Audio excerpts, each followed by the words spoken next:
Ahora para continuar con nuestra segunda charla o conferencia del día de hoy, tenemos como invitado al arquitecto Emilio Canek Fernández Herrera de la Ciudad de México. Emilio, buenos días. Hola, hola, buenos días, ¿cómo están? Qué bueno estar juntos, encontrarnos por aquí por lo menos. Muy bien, muchas gracias. Muy contentos de poder contar también con tu participación. Aquí es bien interesante cómo se generan pues como estos lazos, y estos lazos no solamente académicos, sino también de acentos y variaciones de nuestro español, ¿no? Claro, siempre es fortificante encontrarnos en este mismo lenguaje porque creo que eso ayuda a reconocer nuestras diferencias y a reconocer nuestras coincidencias, ¿no? Me parece que eso es lo más atractivo de estos encuentros. Sí, muy bien. Muchas gracias, Emilio.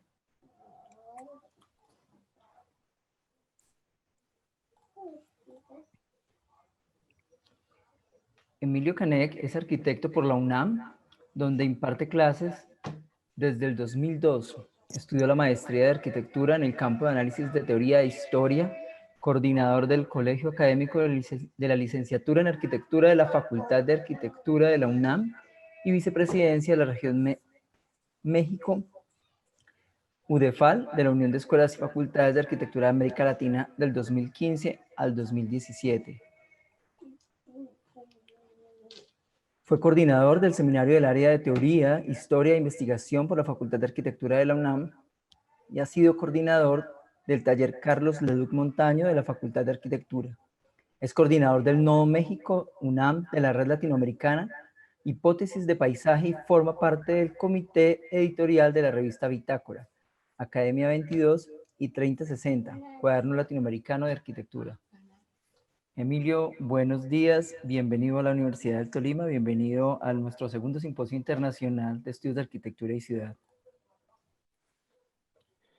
Bueno, pues muchas gracias por la invitación. Siempre, insisto, es muy afortunado el encontrar este tipo de espacios como para poder comentar cosas que son preocupaciones comunes, por lo que he visto en en las dos sesiones anteriores. Parece que hay estas preocupaciones que son coincidentes y que de alguna manera parece que nos hermanan porque finalmente estamos coincidiendo todos en una misma línea. Eso es algo que me parece interesante porque finalmente va a hacer sentido a partir de de lo que hoy les tengo preparado y que justo, pues me parece que ahí va a haber, para los que han estado en todas las sesiones, resonancias entre lo que se ha disertado a partir de la obra específica del pensamiento, pero también del aprendizaje, ¿no? Ayer estaba revisando un poco las propuestas que se estaban dando los diferentes alumnos que tienen la universidad y me parece que finalmente se hace coincidencia en todo lo que se está pensando, lo que se está haciendo y me parece que aquí el centro es cómo estamos pensando la arquitectura, cómo estamos pensando y repensando nuestro oficio, ¿no? Entonces, sobre eso vamos a hablar el día de hoy. No sé si ya puedo compartir pantalla, me imagino que sí. Sí, ya está autorizado, muchas gracias.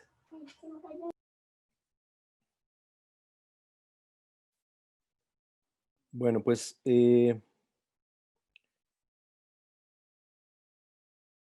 parece que todavía no tengo habilitado esto, ¿eh?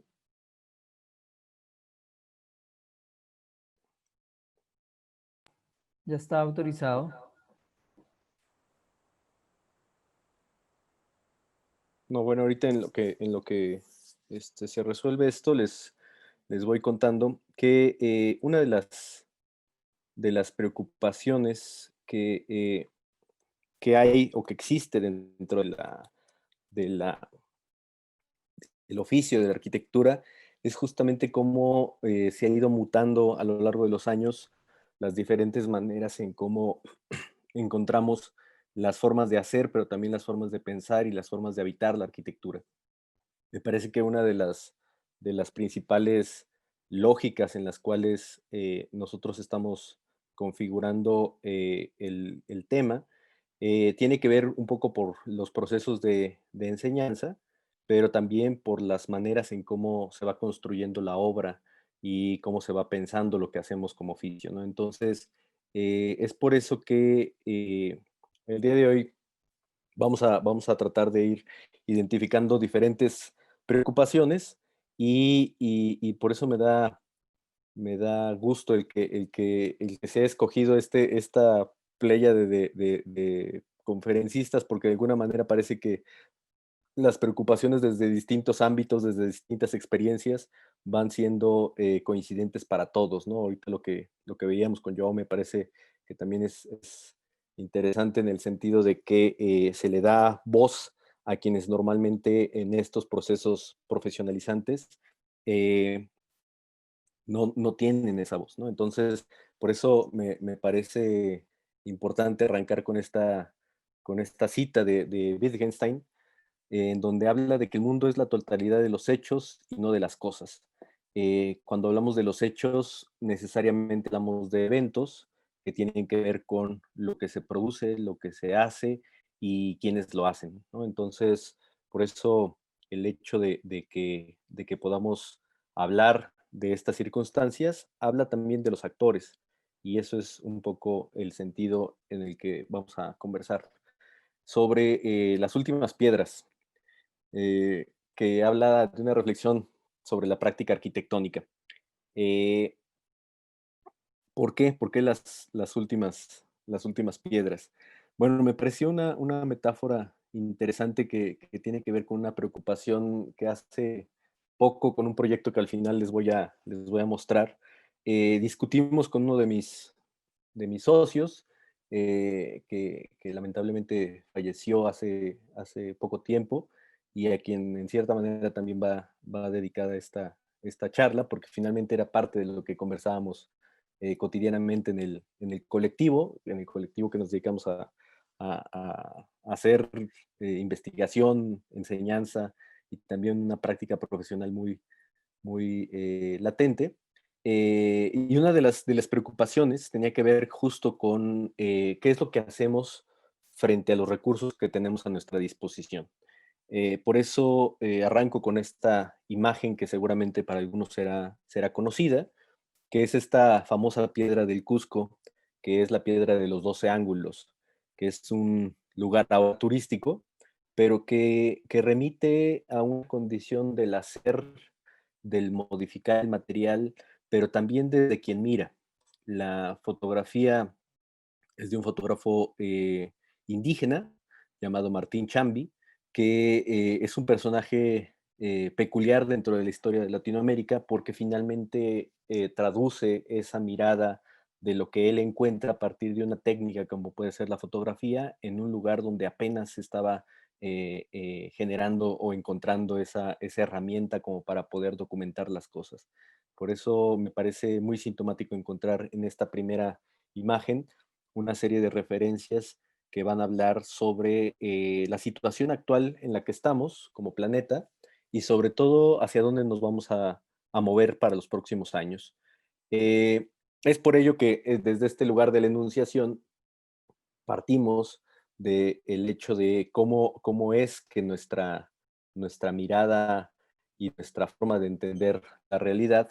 pasa por el contexto, pasa por nuestras experiencias, pasa por nuestros afectos, pasa por nuestras dolencias, y desde ahí es donde miramos. Evidentemente, cada quien va a poder tener una experiencia distinta, pero en el contexto en el que estamos nos obliga a pensar desde Latinoamérica y pensar desde nuestras propias prácticas, pero también desde nuestras propias experiencias vitales, que son los que le dan sentido a la arquitectura que habitamos.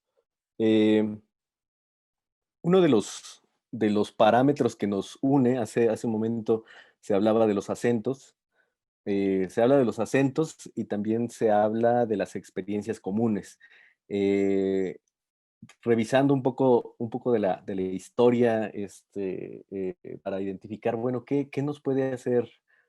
comunes con la Universidad de Tolima, qué nos puede hacer comunes con Ibagué, qué nos puede hacer comunes con Colombia.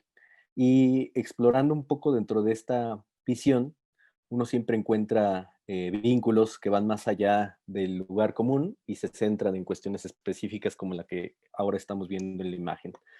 Estas imágenes, esta y la siguiente que vamos a ver, son imágenes de producto de uno de los viajes de Humboldt, de Alexander von Humboldt, quien al ser un explorador alemán viene a Latinoamérica como para poder reconocer la cantidad de recursos naturales y materiales que tenemos en la región y su nivel de profusividad habla y se documenta a través de estas maravillosas ilustraciones que tienen que ver con la forma en cómo se identifican estos recursos a partir de una lectura que se traduce en parte gráfica. Él tiene una serie de diarios y en algunos de ellos seguramente habla de su paso por toda la región del Ibagué y de Tolima. Eso habla un poco del sentido de pertenencia que tenemos, porque finalmente entiendo que hay un jardín botánico que lleva su nombre por allá y no es difícil encontrar en alguna parte de Latinoamérica alguna calle que lleve el nombre de este explorador alemán. ¿Qué es lo que implica esto? Que dentro de esta relación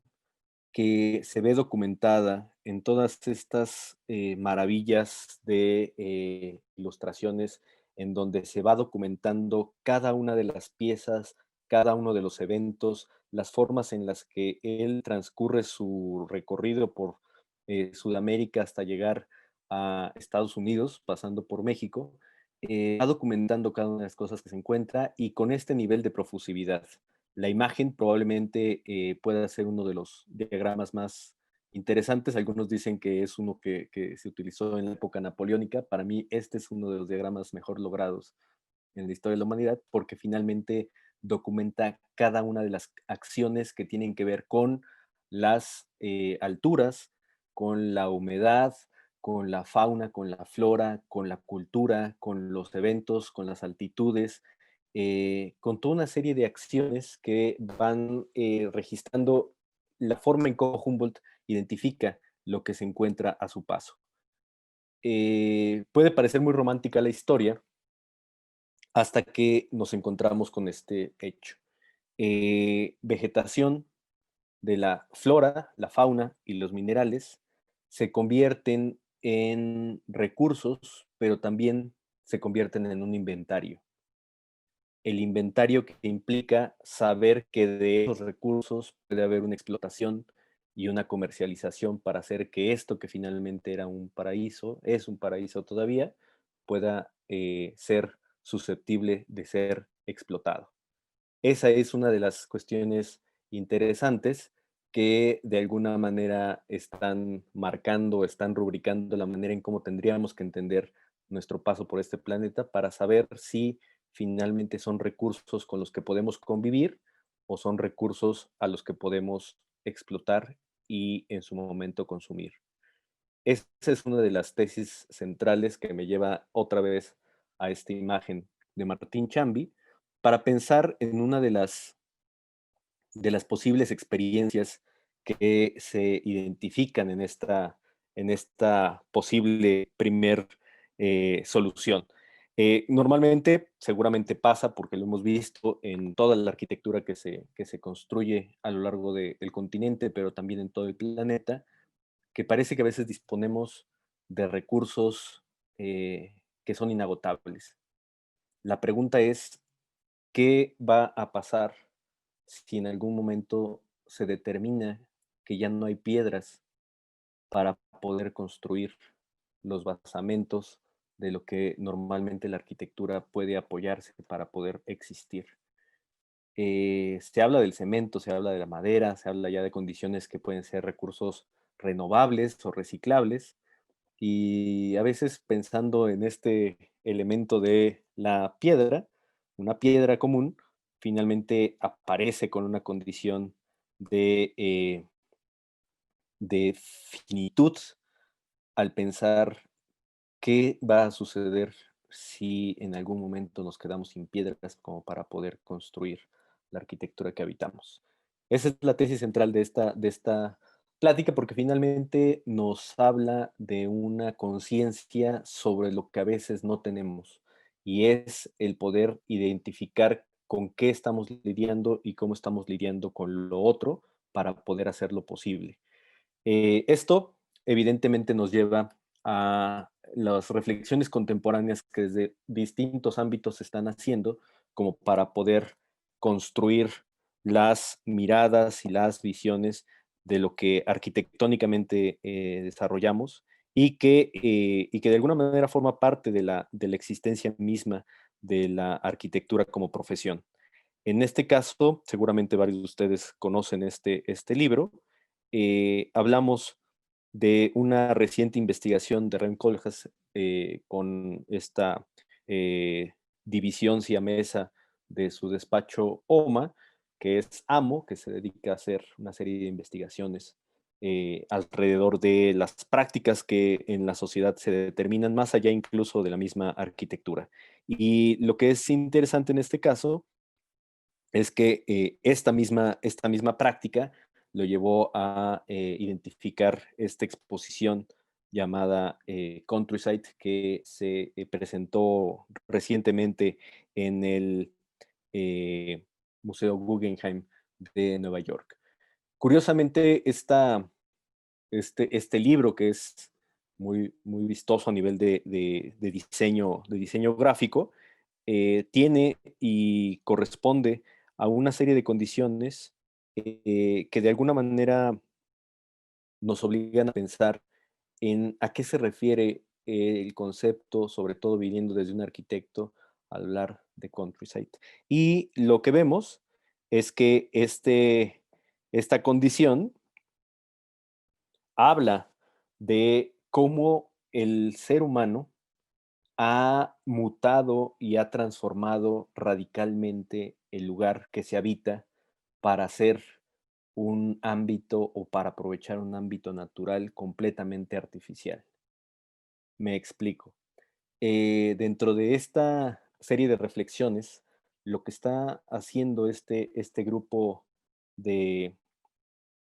investigación es identificar cuáles son las acciones que están interviniendo sobre la naturaleza para poder cambiar la estructura y la forma de ocupación de esa misma naturaleza. Es decir, lo que pensábamos que es un ámbito natural y que obliga a pensar en paisajes idílicos, están dejando de serlos. Y lo que en algún momento era la fascinación de este arquitecto por las ciudades, ahora se está convirtiendo en una fascinación por el campo, y no el campo natural, sino ese campo artificial que poco a poco se está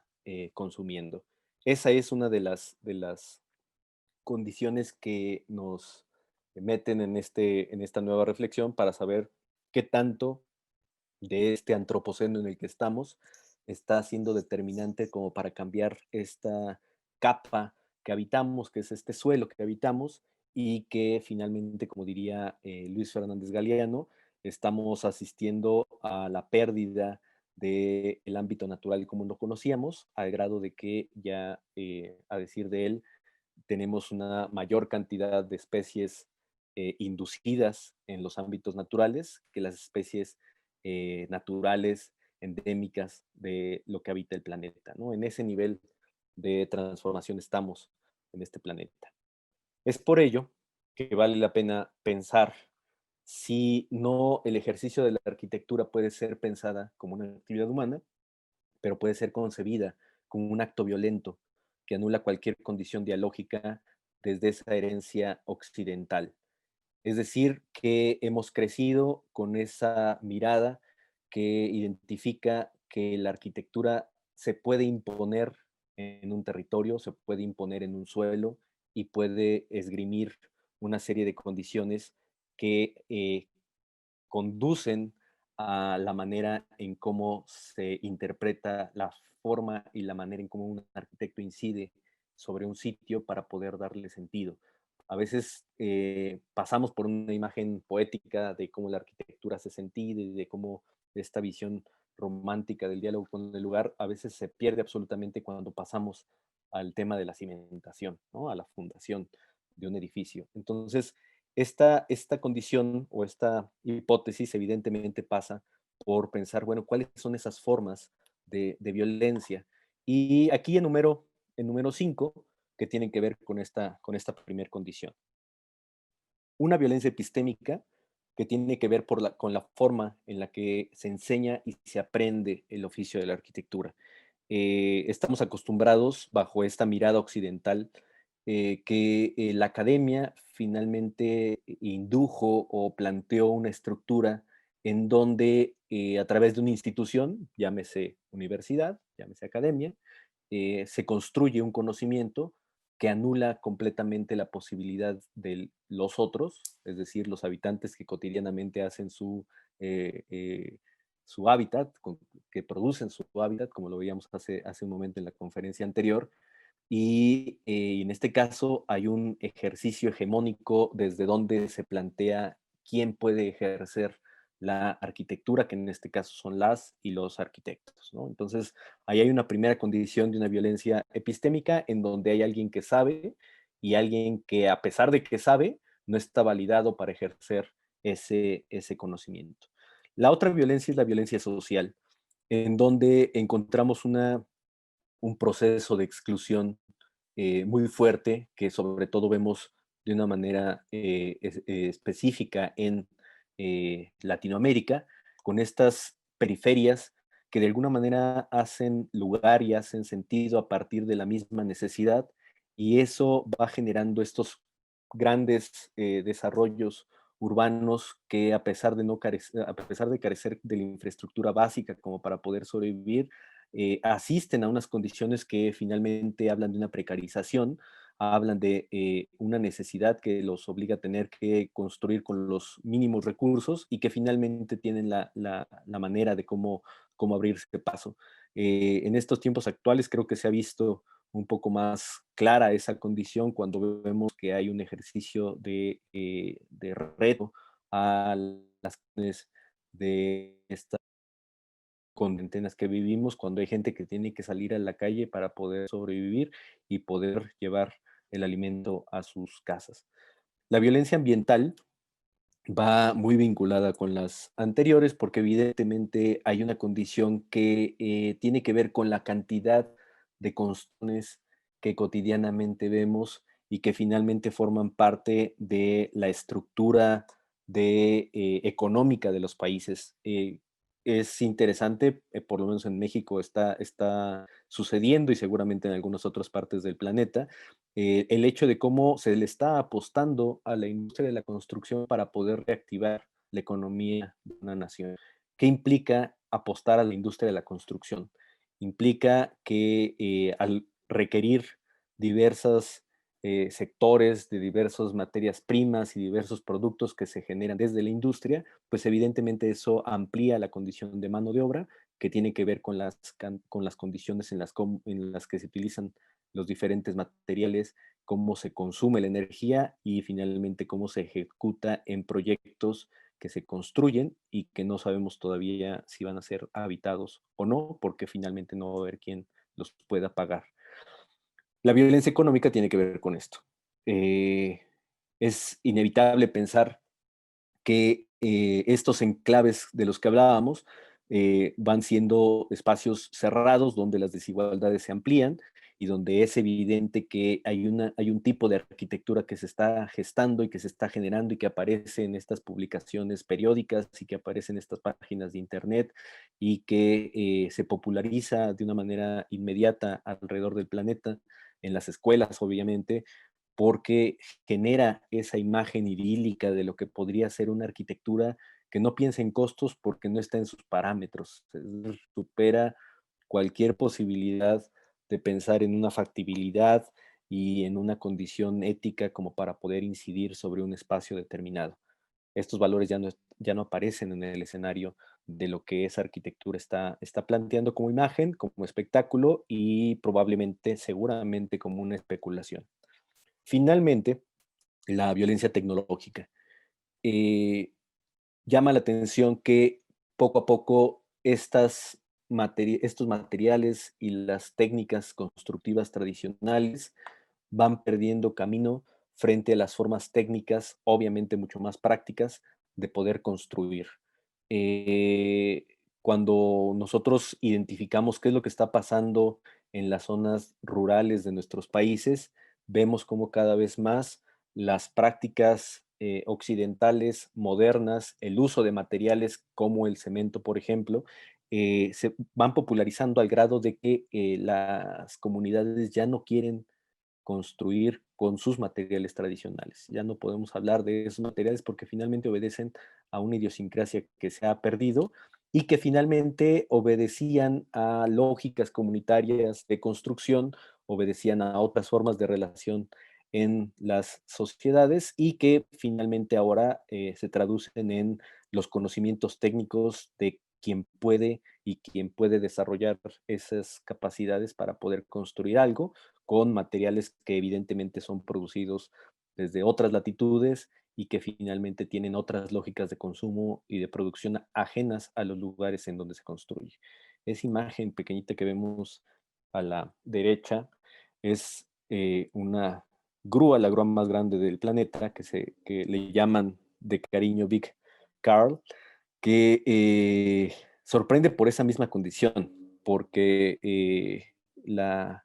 forma en cómo puede operar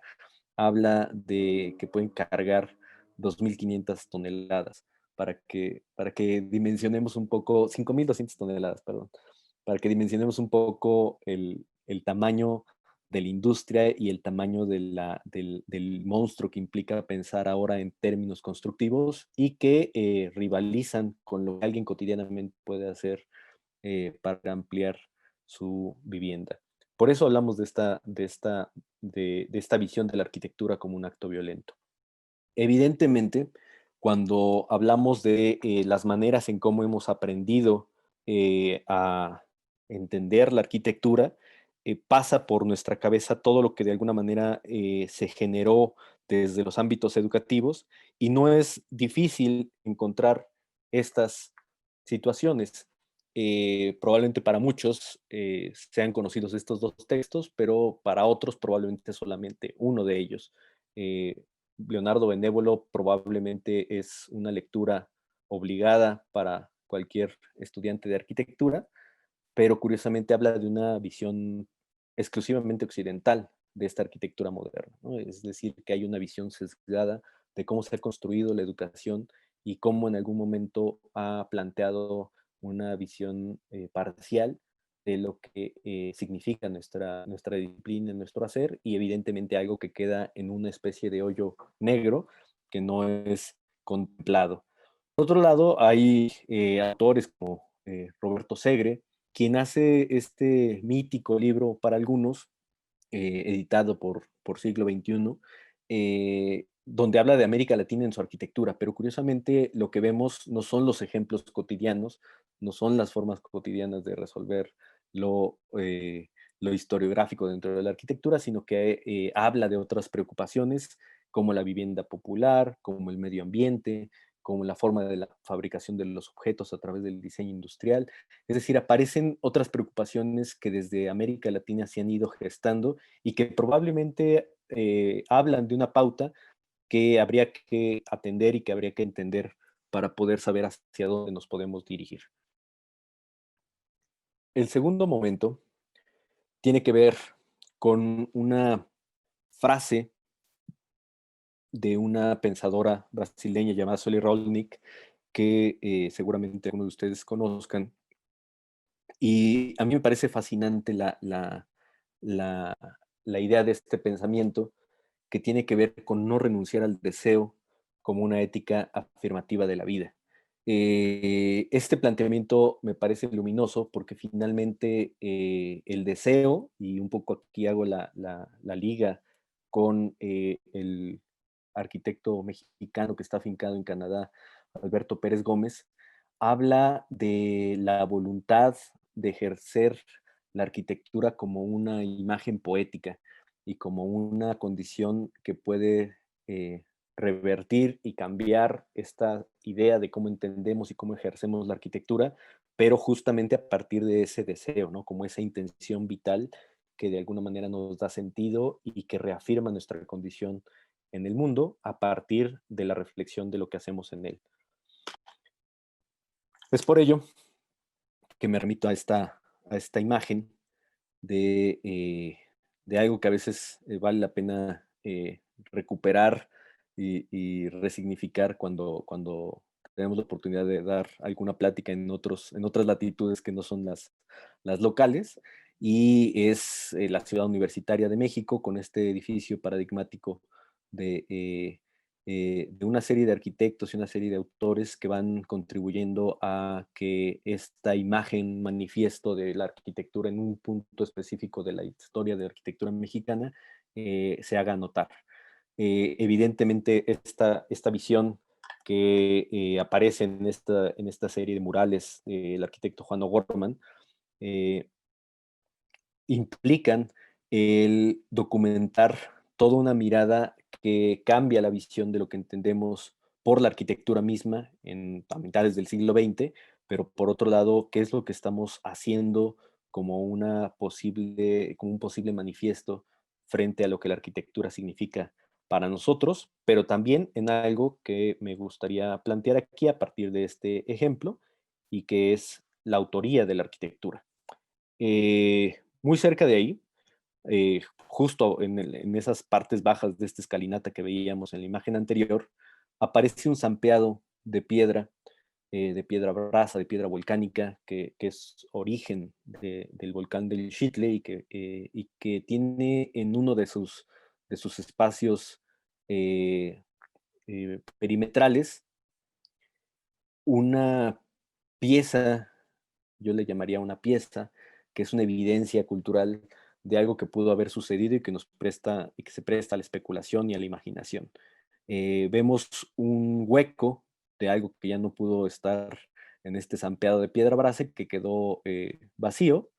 y que fue llenado seguramente por alguien que de manera curiosa recogió algunas de las piedras que quedaron de este mural polícromo de Juan O'Gorman y se dedicó a hacer su propia aportación a la ciudad universitaria de México. ¿Qué significa esto? Que estamos frente a la reflexión de lo que la arquitectura puede implicar para la sociedad y para un proceso de producción. Implica que la arquitectura es una obra coral y que no necesariamente tenemos que hablar de la Biblioteca Central de Juan O'Gorman y Juan Martínez Saavedra, sino que probablemente hay muchos otros autores que le dan sentido a partir de esta mirada de lo que la arquitectura moderna implica en su origen, pero que finalmente esta arquitectura fue construida y fue lograda a partir de la aportación del trabajo, del ingenio y de la sensibilidad de varios autores. Entonces, evidentemente, cuando hablamos de estos edificios, no podemos hablar de autorías únicas, sino que tenemos que hablar de autorías colectivas que tienen que ver con todos estos personajes que finalmente también forman parte de este proceso productivo y que estamos acostumbrados desde la disciplina a no contemplar, porque finalmente no son considerados como autores, no son considerados como los que ejecutan, los que imaginan el proyecto, sino los que lo ejecutan, y evidentemente eso dentro de esta mirada occidental rompe con la idea de la autoría, y finalmente nos tiene que llamar a la reflexión para saber qué papel es el que juegan dentro de esta mirada en la actualidad. Es por eso que la idea que se construye a partir de esta lógica del, de no renunciar al deseo como una ética afirmativa de la vida, nos habla de la necesidad de encontrar prácticas emancipatorias que reconceptualicen la gestión de los cuerpos en el espacio. Es decir, ¿qué estamos haciendo con esta idea de lo que puede significar la arquitectura como un objeto terminado? O pensar que la arquitectura se resuelve a partir de esta mediación y esta construcción dialógica con algo de lo que poco a poco podemos ir pensando y podemos ir reflexionando juntos. Es por ello que siempre queda la idea de, bueno, ¿por qué el espacio en el cuerpo? Parece que la arquitectura moderna, en este proceso de invención y este proceso de construcción conceptual, que se da a partir del siglo XIX y que se consolida en el siglo XX, es justo poder tecnificar los procesos y poder pensar que este proceso universalizante de entender la arquitectura pasa por el acento en el espacio, ¿no? Es decir, este elemento que finalmente, incluso de manera curiosa, se considera la materia prima de la arquitectura, desplazando al cuerpo como el ente que le da sentido y que puede generar una condición mucho más efectiva cuando el cuerpo se realiza en ese lugar que llamamos espacio. Sin embargo, la arquitectura moderna parece que nos enseñó que dentro de estas lógicas, el planteamiento general de lo que la arquitectura denota, pues habla de un planteamiento ideológico que finalmente se da muestra en incluso el concepto mismo de programa. Cuando identificamos esta estructura temática dentro de los planes de estudio, es común entender que siempre hay un momento en que se tiene que hablar de un programa y aparecen estos esquemas y aparecen las condiciones en cómo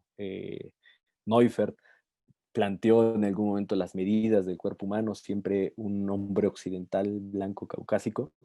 que de alguna manera habla de cómo tenía que entenderse las medidas a partir de algo que estaba predeterminado para ser hecho. Es decir, un programa nos habla de cómo se plantean una serie de actividades que se tienen que realizar. Es decir, que no estamos lidiando con los eventos fortuitos, que no estamos lidiando con los eventos cotidianos, sino con eventos programados que evidentemente anulan la posibilidad de que esos cuerpos puedan gestionarse en el espacio. Por eso, dentro de esta lógica del deseo, tendríamos que entender la arquitectura como un proceso de mediación con lo otro. Y al decir lo otro, podemos entenderlo desde diferentes ámbitos. En este caso, yo nada más me concentro en estos tres, que tendría que ser el suelo, como un espacio de mediación con lo que nos acerca al lugar en donde asentamos un proyecto. Tendría que ser el material, que de alguna manera es con lo que gestionamos esa construcción y esa lógica que se va articulando a partir de lo que utilizamos. Y finalmente, el otro, que está vinculado con esa intersubjetividad que le da sentido a el diálogo, ¿no? Es decir, saber que hay unas necesidades, que hay unos afectos y que esto va configurando una serie de ideas que se traducen en conceptos, que se traducen en eventos, desplazando a la idea del programa como esa visión unitaria, unidireccional y jerarquizada de algo que finalmente hemos visto no se puede prever, ¿no? Entonces es evidente que dentro de esta noción la lógica del evento surge y aparece como esta mirada necesaria que poco a poco va articulando la lógica de lo arquitectónico. Cuando nosotros hablamos de cómo la arquitectura se piensa, necesariamente hay un referente que contextualiza. Hay una lógica que permite entender cómo el edificio, el objeto arquitectónico, al estar emplazado en un lugar específico, tiene ciertas condiciones que le dan una lectura distinta al lugar, ¿no? Ese ahí, ese allí y ese aquí que nos determina cuando nosotros podemos tener un referente en el territorio, es lo que probablemente esté siendo sometido a ese cuestionamiento para poder entender qué tanto de lo que nosotros hacemos y proyectamos está entendido bajo estas lógicas. Siguiendo un poco con la narrativa de lo que uno de esos edificios, que es la Biblioteca Central en Ciudad Universitaria de México, tiene complemento en otro edificio que me parece, o que nos podría parecer bastante regular, un edificio que diseña Enrique Yáñez, un autor fundamental del funcionalismo mexicano, y que hace esta escuela de química en colaboración, obviamente, con muchos otros arquitectos que de alguna manera van eh, trabajando con esta idea de lo que puede ser una ciudad universitaria pensada para el futuro, pero algo que me parece interesante siempre eh, dentro de esta propuesta arquitectónica es cómo en esa visión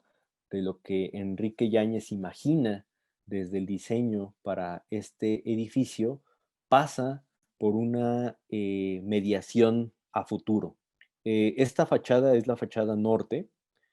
de los laboratorios y los servicios sanitarios que por ahí se alcanzan a ver todavía no cubiertos en el cerramiento de la fachada, pero que de alguna manera hablan de cómo Enrique Yáñez en algún momento está imaginando que esto en un futuro va a ser una fachada viva.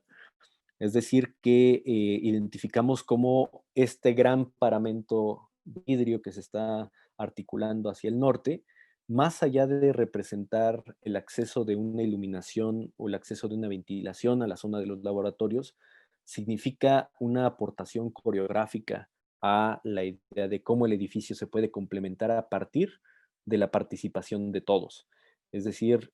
a partir de cómo esos personajes de batas blancas que normalmente ocupan un laboratorio para aprender sobre los oficios de la química, tienen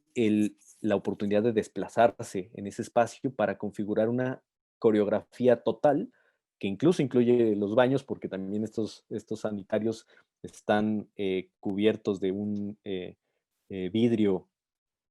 translúcido, que también permite identificar cómo se van moviendo estos entes blancos a lo largo del día en diferentes direcciones y cómo esto va permitiendo que la fachada, que puede ser muy regular, como aquí lo podemos ver, hace este complemento coreográfico que concluye el proyecto porque le da sentido a partir del uso que determina todo este movimiento que a lo largo del día y durante la tarde se va dando de estas imágenes en blanco, de estos cuerpos en blanco que se van moviendo de un lado a otro. Parece que ahí hay claves que desde la modernidad incluso podemos ir identificando. Este es un ejemplo, puede haber seguramente muchos otros que hablan de esta condición, pero que obligan a pensar en esa condición de identificar que hay un otro que está también articulando cosas. El otro a veces lo entendemos en el sentido meramente personal, ¿no? Es decir, que el otro es alguien con el que podemos hablar, pero justo en esta idea de lo que veíamos en la lógica patrimonial de lo que Martín Chambi en esta fotografía de la piedra de los 12 ángulos nos presentaba, podemos llevarlo a esta otra visión. Un proyecto de Kazuo Hima, de Sanaa, en donde finalmente la imagen que vemos en esta fotografía, esta imagen lechosa, muy limpia, tiene que ver con una serie de procesos que pasaron desde la lógica proyectual hasta la lógica constructiva. No fue necesario aquí hacer uso de la grúa Big Carl, pero la cantidad de material que se requiere para poder lograr que este proyecto muy ligero, muy liviano, se construya y se ejecute y finalmente se habita, habla de que probablemente haya otra mediación con la que tenemos que estar dialogando y que tiene que ser con la mediación de los recursos, pero también de los lugares. ¿Qué hacemos con estos sitios que finalmente formaban parte de un terreno y que ese terreno, ese solar, obedecía a una permeabilidad con respecto de lo que pasaba más abajo y que tiene que ver con el suelo? Cuando nosotros pensamos que esto también forma parte de una reflexión necesaria desde el ámbito de la arquitectura, es evidente que tenemos que pensar si esa mediación y este diálogo puede hacer que o puede pensar que una fundación, una cimentación, tiene que estar pensada también como un acto violento sobre un suelo que finalmente hace que las cosas sean impermeables. Es evidente que no podemos hasta el momento imaginar una arquitectura que pueda llegar a ser distinta, pero es necesario dar esa reflexión como para saber hacia dónde tenemos que movernos, sobre todo si seguimos pensando en esta lógica de violencia sobre el sitio donde se asientan los proyectos. Eh, es innegable que cuando nosotros hablamos de cómo los proyectos toman toman vida o cobran vida, no podemos menos que pensar en cuando estos eventos nos colman los espacios públicos y que finalmente tienen que ver con la manera en cómo la colectividad se hace presente. Y eso también tiene que ver con una lógica de diálogo con respecto a lo arquitectónico. Obviamente, seguramente para todos es conocido en estos dos proyectos, uno de Lina Bobardi y otro de Joao Vilanova Artigas, el Museo de Arte de Sao Paulo y la Facultad de Arquitectura y Urbanismo de Sao Paulo, en donde es a través de esta comprensión de la actividad pública que implica un lugar con sombra como para poder encontrarse, pues permite que este tipo de actividades se den, ¿no? Es curioso cómo en diferentes escalas, pero vemos cómo de repente estos grandes vestíbulos urbanos pueden dar sentido a que esta colectividad se realice, porque finalmente ahí se logra también la actividad política de la arquitectura, siguiendo esta visión de lo que comentábamos hace un momento con Alberto Pérez Gómez. Él reconoce y recuerda cómo para Ortega y Gasset la esencia de las ciudades europeas, yo añadiría también de las ciudades novohispanas, fue el espacio abierto que de alguna manera permitió que se diera una comunicación y una acción política, ¿no? Parece que en este espacio abierto, cuando no hay un programa definido, porque finalmente se van construyendo diferentes eventos alrededor de él, surgen estos eventos políticos donde los comunes se encuentran y se relacionan, donde lo común toma lugar. Entonces, esta parte me parece fundamental porque más allá de que después estos primeros espacios abiertos de las plazas sean sustituidos por la eclesía, por la iglesia, por el lugar de reunión, pero al interior van mutando poco a poco tipológicamente para poder darle sentido a esas otras formas de encuentro. Obviamente, en estas lógicas de escala, podemos tener lo que sucede en un día cotidiano en la Facultad de Arquitectura de Sao Paulo y, por ejemplo, a la derecha vemos también lo que puede suceder en la Facultad de Arquitectura de la UNAM, en México, con este gran vestíbulo generoso que permite que también haya otro tipo de encuentros, otro tipo de dinámicas en donde estos comunes se relacionan y se encuentran.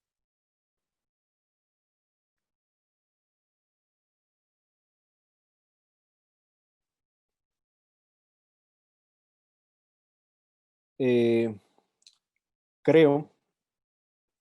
que dentro de esta idea de lo que implica el pensar la arquitectura y como para que no quede duda de la arquitectura como un acto violento, tenemos esta imagen que a mí me parece dramática por lo que implica, sobre todo para saber cómo en este proyecto que finalmente se detuvo y se paró, que fue el nuevo aeropuerto internacional de la Ciudad de México, un proyecto de Norman Foster, diseñado por Norman Foster y Fernando Romero, el arquitecto mexicano, nos habla de este acto violento sobre el suelo, ¿no? Estas grandes cantidades de bentonita como para poder cubrir y hacer impermeable algo que era una superficie lacustre y que tenía que ver con unas condiciones de permeabilidad en una zona que está en riesgo justo por esta condición de hundimientos que poco a poco hacen que la Ciudad de México sea un espacio menos propicio para poder vivir. Tienen estas respuestas, ¿no? Estas respuestas en una escala macro que de alguna manera rompe con los parámetros tradicionales de lo que uno puede identificar como estas lógicas mucho más dialógicas y se imponen directamente sobre el territorio. Es por ello que me parece fundamental e interesante esta imagen que habla de cómo podemos entender Latinoamérica al día de hoy, en este caso bajo esta imagen de Sudamérica, con estas venas que van abriendo cauces en cada uno de los territorios que componen Sudamérica y que me parece una imagen interesante por todos los cuerpos de agua que de alguna manera le dan vida a esta zona y que probablemente están en riesgo por las condiciones antrópicas que se van generando sobre ellos. Es necesario que a veces pensemos en estos términos como para poder cambiar la idea de lo que arquitectónicamente realizamos, pensamos incluso desde las aulas, en esta lógica de consumo, en esta lógica de construcción, en esta lógica moderna plenamente, para poder imponernos sobre un territorio. Este es el territorio sobre el que nos estamos imponiendo. Y finalmente, dentro de esta lógica de condiciones, me gustaría pasar a estas experiencias que no sé cómo andemos de tiempo, pero espero irme más rápido, sobre todo porque tienen que ver con reflexiones Estamos bien, tranquilo, tranquilo, Emilio. gracias Cristian, que se desarrollan en la práctica y que tienen que ver con los pensamientos que van surgiendo dentro de esta idea. Eh, Cuando hablamos de estos eventos y cuando hablamos de que los eventos en arquitectura no se programan, estamos hablando de cuáles son las diferentes intervenciones que vamos teniendo sobre ellos. Me ha dado mucho gusto que finalmente coincidamos en reconocer que Carlos Martí Ariz, que se ha mencionado 2 veces o 3 en este simposio, finalmente siga teniendo un peso relevante en nuestras reflexiones, porque finalmente él, que falleció hace poco, plantea cómo podemos empezar a identificar la tipología y el análisis tipológico como una herramienta proyectual. Y yo quisiera llevar esta lógica a un planteamiento muy concreto que tendría que ver con esta carga genética que se va construyendo con la memoria y con los actos cotidianos de la vida para poder hacer que la arquitectura surja. Y esa arquitectura finalmente va tomando sentido a medida que estas huellas que van construyéndose a partir del tiempo van dando sentido a esto, a esta arquitectura. Por eso me parece interesante, ya que hablábamos de estas piedras, los ejercicios gráficos que hace Eduardo Chillida, como para poder identificar dentros y fueras, que finalmente se acercan a la metáfora arquitectónica cuando hay elementos que permanecen y hay otros que van cediendo al flujo del tiempo. Esta idea de cómo podemos pensar la arquitectura desde este lugar me parece atractiva porque finalmente habla de cómo la tipología en realidad no es un esfuerzo premeditado, sino que es un ejercicio que se va construyendo a lo largo del tiempo y que finalmente se consolida a lo largo del tiempo. La idea del tipo en arquitectura, cuando hablamos de las basílicas, de plantas libres, de todos estos eventos que poco a poco van tomando sentido a partir de la estructura, del material y del espacio vacío que queda, no puede tener sentido si no lo pensamos desde la actividad y desde los hechos cotidianos que le van dando fuerza. Es por ello que bajo este parámetro del espacio arquitectónico, como cuando es pensado, vale la pena vincularlo con el espacio del lenguaje, porque finalmente el lenguaje nos permite reconocernos con los otros, reconocer que hay un proceso de comunicación, pero también un proceso de entendimiento. Y parece que dentro de esta coincidencia de espacios hay una condición de los que hablan, ¿no? En esta imagen metafórica, eh, el habla requiere una escucha y parece que lo que estamos requiriendo en la actualidad son más espacios de escucha, más formas de escucha que puedan erradicar esas formas de violencia, que si las vemos desde la arquitectura, podemos remitirla a estos elementos que ya comentábamos hace un momento, pero finalmente nuestra labor como ciudadanos es erradicar todas las formas de violencia. Me parece que esta es la gran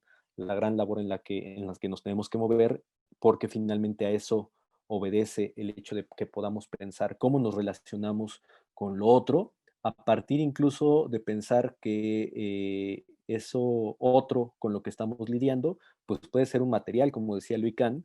o puede ser el mismo suelo sobre el que asentamos los proyectos.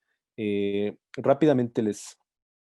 les comparto esta última experiencia que coordinó el arquitecto Mauricio Durán y a la cual le debemos esta experiencia acumulada. con respecto de un proyecto en el que intervenimos, que es una serie de acciones que se están llevando a cabo en el país por la Secretaría de Desarrollo Urbano, Agrícola, Territorial y Urbano, que habla de una serie de intervenciones en los municipios más conflictivos y con mayor desigualdad en el país. En este caso, les voy a mostrar rápidamente los resultados de una experiencia que tiene que ver con toda esta serie de reflexiones. Aquí vemos la imagen de uno de los municipios que tuvo que ver con estas intervenciones, que es el municipio en el estado de Sonora, el municipio de Nogales. Hace frontera con los Estados Unidos, por ahí se alcanza a ver una línea horizontal muy larga que tiene que ver con esta frontera que cruza a la mitad prácticamente la imagen. Y el lugar de intervención en una zona que evidentemente no tenía un proceso de planeación previo y que simplemente, como muchas de las ciudades latinoamericanas, parte de un centro y va creciendo a lo largo del tiempo a medida que van creciendo las necesidades o las posibilidades de trabajo dentro de estas zonas. Este es el lugar de intervención. Como ustedes pueden ver, el lugar en el que está sentado este terreno pues, tiene que ver con unas condiciones topográficas bastante diversas, que tienen que ver con procesos donde los conjuntos habitacionales se han asentado y también donde los espacios de trabajo, que normalmente son maquilas, como pasa en muchas de las zonas nortes del país, que le dan sentido a esos espacios habitacionales, ¿no? Es decir, uno es tributario del otro. Y en medio aparece una pequeña conformación topográfica en donde se destinó el posible uso para un lugar de equipamiento urbano que fuera una fábrica de artes y oficios. Cuando nosotros empatamos con este grupo que es mucho más amplio que el colectivo de EF, del que formamos parte el arquitecto Mauricio y yo, tiene que ver también con el diálogo que se va construyendo con los alumnos que formaron parte de este proyecto, con los arquitectos que formaron parte de este proyecto, porque finalmente se construyó una reflexión coral que venía mediada por la urgencia de poder terminar y construir estos proyectos que finalmente se consideran prioritarios para la reactivación y el resarcimiento de un tejido social que está en muchos de estos municipios roto. Este es el terreno propiamente, y justo en la parte central es donde se estaba gestionando este posible proyecto. Y curiosamente, cuando vemos cuáles son las condiciones que a nivel de topografía, pero a nivel social están determinando este lugar, encontramos que las carencias son muchas y que finalmente la idea de poder generar un espacio de encuentro era necesaria como para darle sentido a esta lógica de construir un espacio de mediación ahora entre la parte laboral que se daba al oriente de la ciudad y la parte habitacional que se daba al poniente. Este es el resultado, una pieza que de alguna manera va configurándose en diferentes direcciones a partir de un gran eje troncal que va marcando cosas y que determina una serie de acciones que van configurando diferentes formas de entender tanto la topografía del lugar, cosa que fue la más complicada para el lugar, y por otro lado las acciones de los eventos que probablemente empezarían a surgir a partir de esto, ¿no? Estos son los antecedentes, cosas que de alguna manera van construyéndose en este diálogo donde identificábamos la necesidad de poder mediar en las vistas por el lugar, por este promontorio privilegiado en el que estábamos, y por otro lado los flujos que podrían permitir diferentes formas de acceso a el mismo proyecto. Esta es una de las imágenes finales que de alguna manera articulaba un programa mucho más complejo que nos habían sugerido y que finalmente fue modificado por las condiciones en las que de alguna manera se realizó la propuesta.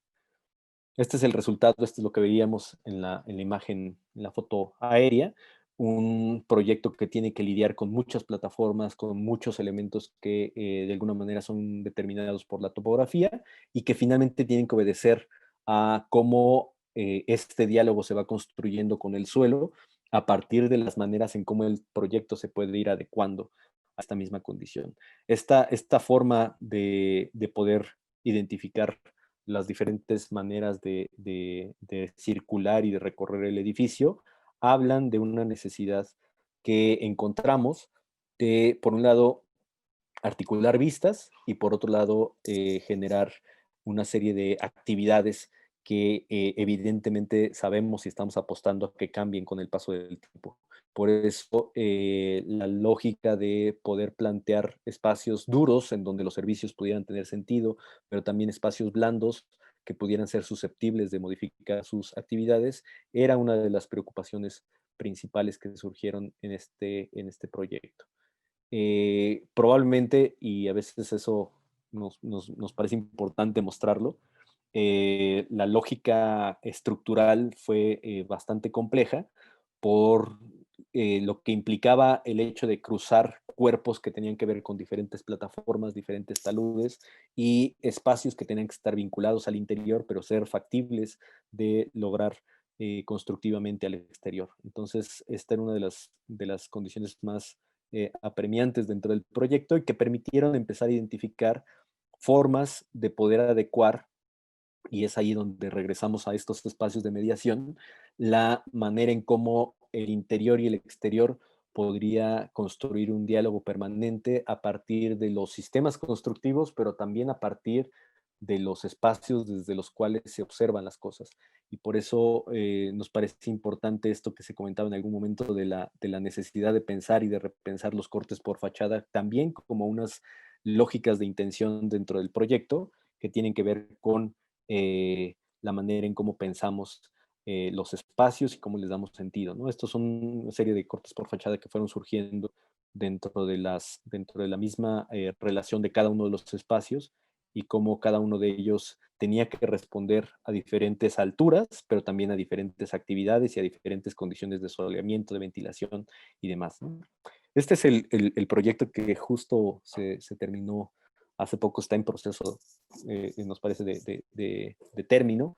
donde de alguna manera la intención era poder adecuarse a las condiciones del terreno y cómo poco a poco este proyecto apostamos a que se diluya dentro de la memoria colectiva para poder formar parte de la vida cotidiana de la gente al tener espacios donde el mismo proyecto sin necesidad de tener que entrar al edificio se puede recorrer, ¿no? Espacios públicos, espacios abiertos que de alguna manera permitan desarrollar diferentes actividades en esta vegetación incipiente que poco a poco va a ir cubriendo esta zona, pero que de alguna manera está planteada para que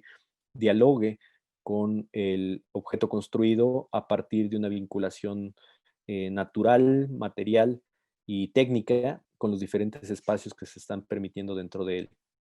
Esta idea de cómo el proyecto se tiene que ir escalonando con respecto a las diferentes plataformas, nos habla de todo ese proceso de revisión de lo que a nivel formal se tuvo que empezar a plantear como para darle sentido a todas estas partes técnicas que tenían que ser resueltas a nivel de las instalaciones y a nivel de los servicios. Finalmente, la complejidad del proyecto nos llevó a estos resultados.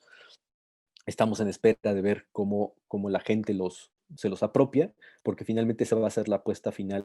de un espacio que en estos momentos está vacío, que está en proceso de equiparse a nivel del mobiliario para cada una de las actividades planteadas, y poco a poco vamos a ir viendo cómo estos diferentes lugares se van a ir terminando, como para darle sentido a esto que hablábamos en un principio, ¿no? Esta lógica de cómo el proyecto finalmente forma parte de una memoria colectiva,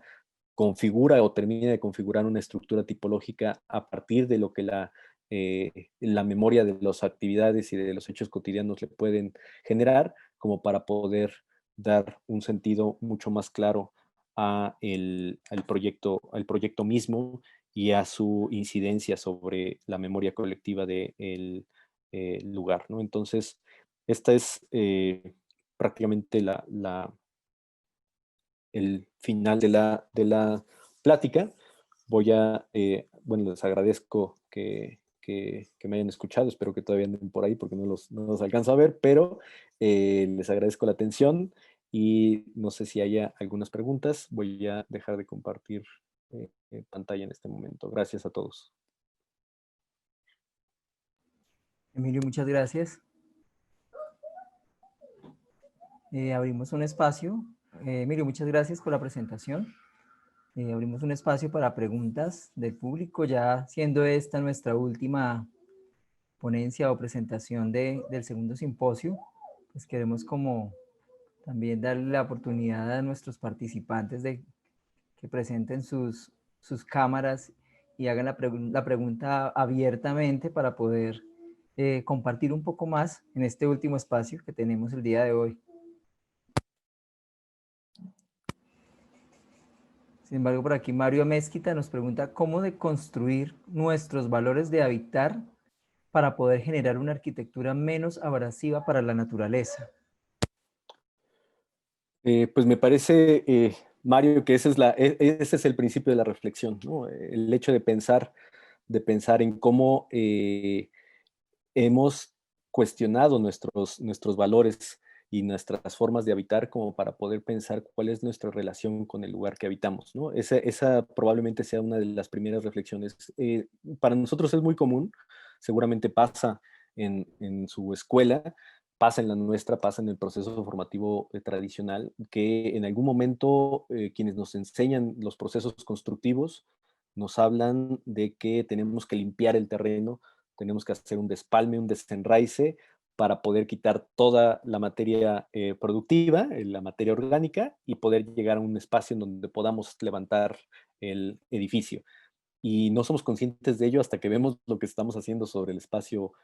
abierto, ¿no? Hasta que vemos lo que estamos haciendo sobre los terrenos y sobre los solares. Entonces, me parece que el hecho de poder cuestionarnos esa condición es el primer paso como para poder emancipar estas formas de violencia y poder construir, nosotros lo planteamos desde esa perspectiva, una visión decolonial de la disciplina como para poder abrirse a nuevos pasos y a nuevos cauces de diálogo y de entendimiento de la misma profesión. Me parece que el planeta nos lo está demandando y esa probablemente sea una de las primeras formas de cuestionamiento de nuestras propias prácticas para poder cuestionar las cosas que hacemos, las cosas que hemos aprendido y lo que tenemos que desaprender como para poder entender qué otras maneras hay de poder dialogar con lo otro.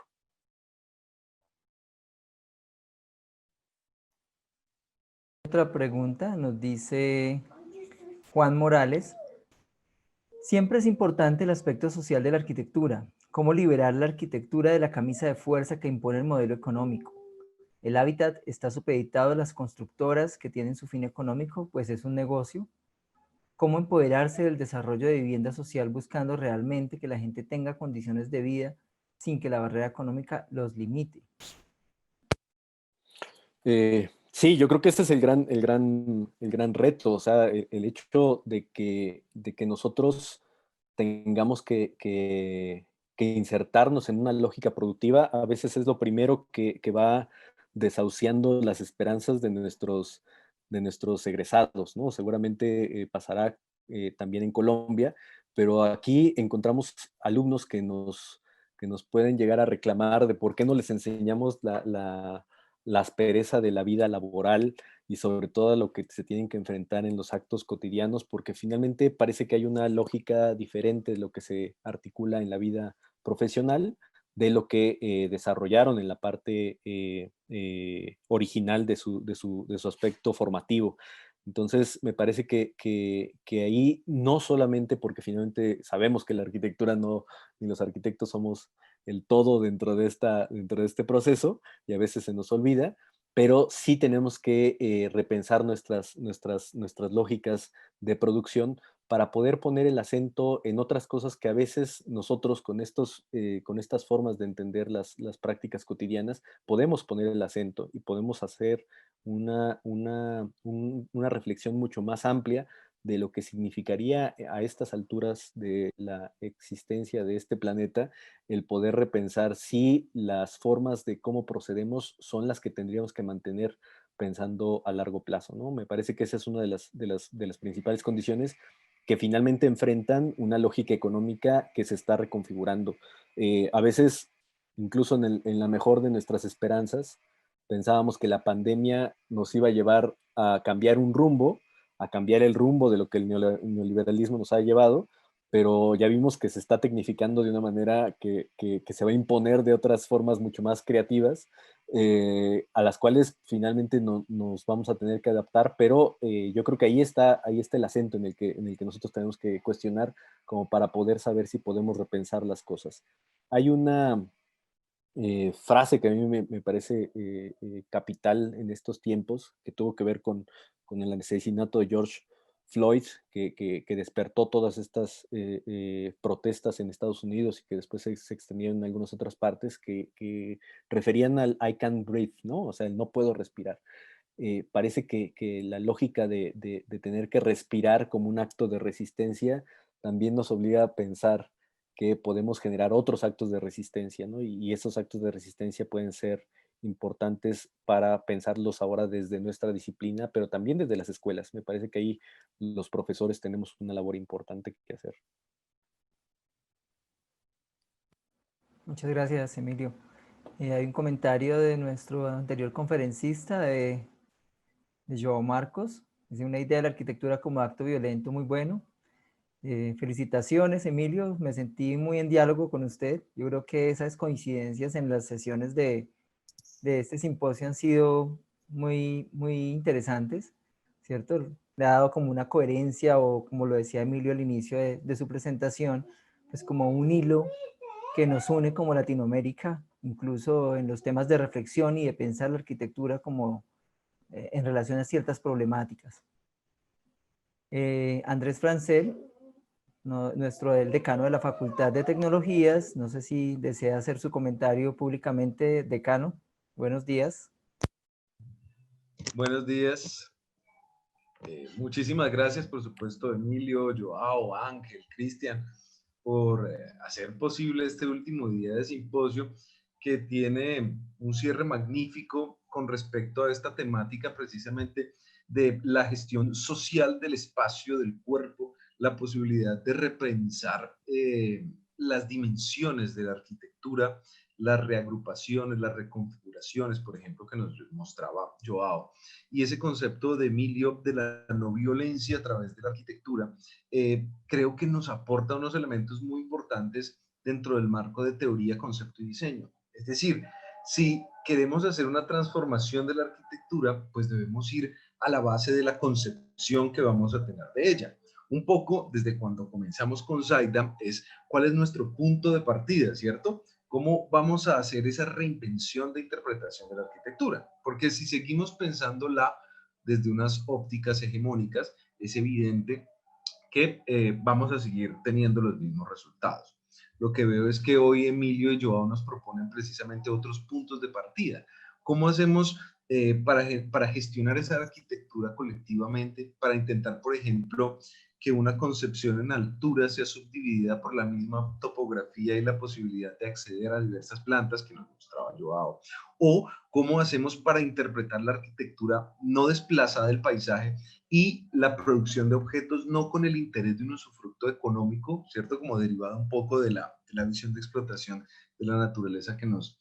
presentaba Emilio. Por supuesto que todas estas son unas experiencias que a todos nos dejan allí sonando, ¿cierto? Es una campanilla que va, pero también quedan muchísimas preguntas. ¿Cómo hacer en medio de este sistema que parece que todo lo devora, que inclusive muchas veces uno es parte de todo ese proceso y casi que no puede aislarse? ¿Cómo hacer para activar otros métodos, cierto? ¿Cuáles serían, por ejemplo, desde sus ópticas, esos primeros pasos de gestión frente a la industria, frente a los gobiernos, que podríamos empezar a dar, por ejemplo, en Ibagué, para generar esas transformaciones y lograr, por supuesto, arquitecturas de calidad como las que están realizando ustedes, y la activación social, que es finalmente la que nos permite transformar nuestro entorno. Pues sí, yo creo que hay una labor importante, por eso me parece fundamental que este tipo de encuentros se den, porque parece que las reflexiones van siendo coincidentes en tener que parar un poco, ¿no? A veces esta máquina en la que nos hemos convertido tiene que detenerse como para poder respirar juntos. Me parece que el hecho de que podamos hacer claras estas experiencias como para que quienes están en estos procesos formativos sean conscientes del gran reto que implica el tener que repensar la disciplina para el futuro, pero sobre todo a partir del respeto, del cariño, del amor. O sea, me parece que esta idea de pensar cómo nos involucramos en el proceso de la producción del hábitat tiene que ver con esta serie de diálogos interrumpidos, ¿no? A veces uno erróneamente identifica que hay otras prioridades, pero de repente no le da espacio al cariño, no le da espacio a ese diálogo permanente que se establece con el otro, desde el hecho de pensar qué hacemos con la tierra con la que estamos conviviendo cotidianamente y qué hacemos con los recursos con los que contamos, nos genera esas especies de deshumanización a la cual habría que combatir, ¿no? Por eso me parece que el hecho de no renunciar al deseo es una frase que a mí me conmueve mucho porque finalmente nos lleva a reflexiones incluso personales que nos hablan de cómo nos estamos vinculando con los actos cotidianos que tenemos, ¿no? Y cómo nos vamos desarrollando frente a ellos, ¿no? Por eso me parece que finalmente esta lógica productiva tiene que ser repensada y tiene que ser replanteada como para poder, insisto, decolonizar el proceso de cómo la arquitectura se ha entendido hasta el día de hoy, ¿no?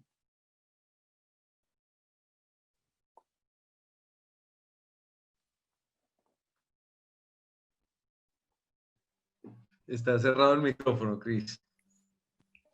Muchas gracias, Emilio. Hay una última pregunta donde dice, ¿cómo logramos que ese diálogo permanezca y no se pierda esa conexión con el tiempo en un territorio? Okay. Eh, no sé, creo que a veces también es importante identificar que en el hecho de poder, creo yo, aumentar la cantidad de relaciones que se pueden articular con las diferentes problemáticas a las que nos enfrentamos, es el principal acto de rebeldía que uno puede tener como para hacer que la vida suceda. Me parece que esta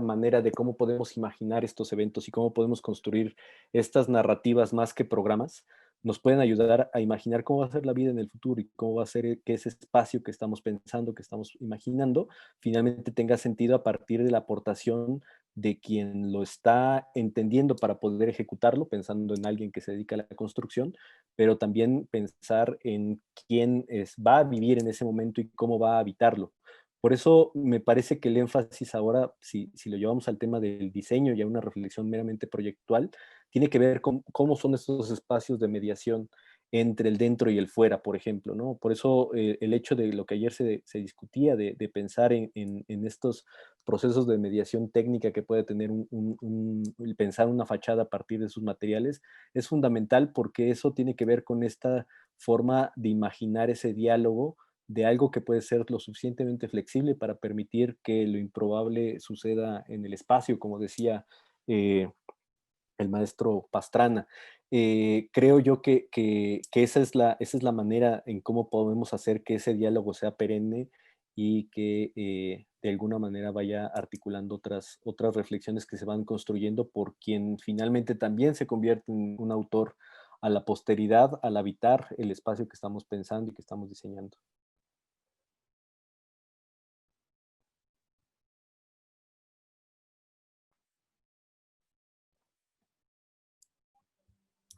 Bien, muchísimas gracias. Entonces,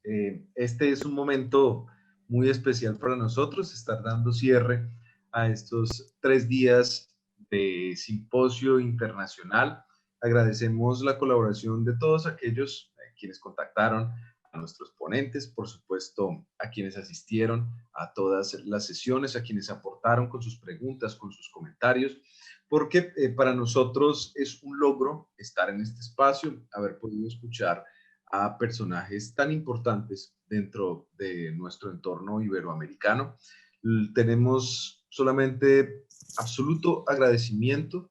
por toda esta labor realizada. Yesid, Ángel, Cristian, quienes gestionaron estos encuentros. Muchísimas gracias, la verdad. Creo que todos estudiantes, profesores administrativos, graduados, ponentes, estamos felices de este espacio de encuentro. Por supuesto que estaremos ya pensando en el simposio para el próximo año. Creo que con este nivel que se ha puesto, por supuesto, nos ponen una nueva meta bastante alta. Yo les envío realmente es un abrazo enorme porque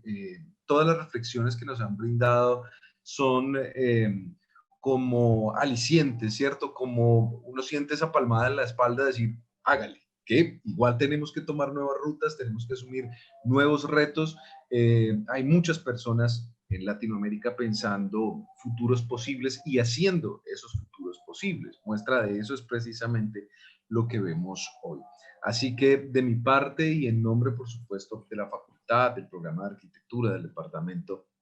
de arquitectura y diseño y de nuestro grupo de investigación, les envío muchísimos agradecimientos, un abrazo enorme, las puertas siempre abiertas de nuestra universidad para cuando podamos desplazarnos nuevamente con un poco menos de impedimentos, para que sean bienvenidos y realicemos diversos proyectos, ¿no? Talleres, ¿cierto? O workshops, pues, para que generemos estos espacios, ¿cierto? De reflexión y acción participativa que han sido magníficos, que creo que a todos nos han dejado satisfechos, felices y por supuesto siempre con ganas de más. En las próximas semanas estaremos publicando las memorias del evento, los videos, pues por supuesto, de difusión y les estaremos enviando también, pues obviamente, las cartas de agradecimiento formal, ¿no? Para finalizar como este círculo armónico que se ha construido a través de las voluntades de todos. Muchísimas gracias, de verdad. Y pues obviamente el sonido entre lo físico y lo virtual cambia un poco, pero pues yo obviamente quiero darles mis aplausos a todos los que están en este momento. Así que muchísimas gracias y felicitaciones por este evento maravilloso. Les deseo lo mejor. Muchas gracias a todos, muchas gracias por asistir y por acompañarnos en este segundo Simposio Internacional de Estudios de Arquitectura y Ciudad. Emilio, muchas gracias, Ángel, Joao, todos los que pasaron por este espacio contándonos estas historias y estos proyectos de investigación y procesos de investigación tan maravillosos. Realmente ha sido muy satisfactorio este espacio y créanme que el reto para el siguiente es mucho más grande. Muchas gracias por acompañarnos a todos.